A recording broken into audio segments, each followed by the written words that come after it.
எல்லோரும் வலிய விடுங்க, ஒரே படம்தான் ஓஹோ வாழ்க்கை. நயன்தாராவின் நம்பர் 1.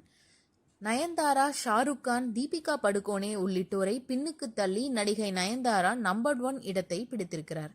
தமிழ் சினிமாவிலிருந்து தனது திரை வாழ்க்கையை தொடங்கியவர் நயன்தாரா. அழகு மட்டுமின்றி திறமையும் கொண்டிருப்பதால் அவரை தமிழ் திரையுலகம் தலையில் தூக்கி வைத்து கொண்டாடுகிறது. காதல் விவகாரங்களில் சிக்கி பல தனிப்பட்ட தாக்குதல்களை சந்தித்தவர் அவர். ஆனால் அதையெல்லாம் கண்டு அஞ்சாமல் பீனிக்ஸ் பறவையாக மீண்டெழுந்து தனது 2வது இன்னிங்ஸை தொடங்கினார். நானும் ரவுடிதான் படத்தில் நடித்த பொழுது விக்னேஷ் சிவனை காதலித்த நயன் கடந்த வருடம் அவரை திருமணம் செய்து கொண்டார். பிறகு வாடகை தாய் மூலம் 2 மகன்களை பெற்றுக்கொண்டார். உயிர் உலக் என்று பெயர் வைக்கப்பட்டிருக்கிறது. திருமணம் செய்து குழந்தை பெற்றாலும் தனது நடிப்பு பயணத்தை தீவிரமாக தொடர்ந்து வருகிறார் நயன்தாரா. இத்தனை வருடங்கள் தமிழ் தெலுங்கில் கலக்கி அவர் தற்பொழுது ஜவான் படத்தின் மூலம் ஹிந்தியில் என்ட்ரியாகியிருக்கிறார்.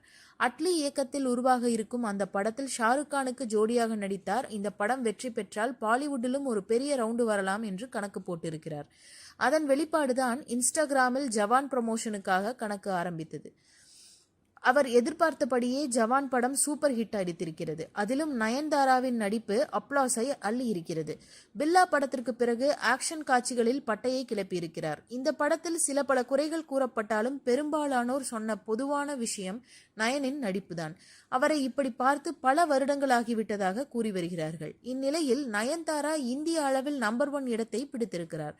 அதாவது இந்த வாரத்தின் இந்திய அளவில் பிரபலமானவர்கள் யார் என்ற பட்டியலை IMDb வெளியிட்டிருக்கிறது. அதன்படி lady super star Nayanthara number 1 இடத்தை பிடித்திருக்கிறார். அவருக்கு அடுத்ததாக ஷாருக் கான், தீபிகா படுகோனே, அட்லி, விஜய் சேதுபதி 9வது இடம் பிடித்திருக்கின்றனர்.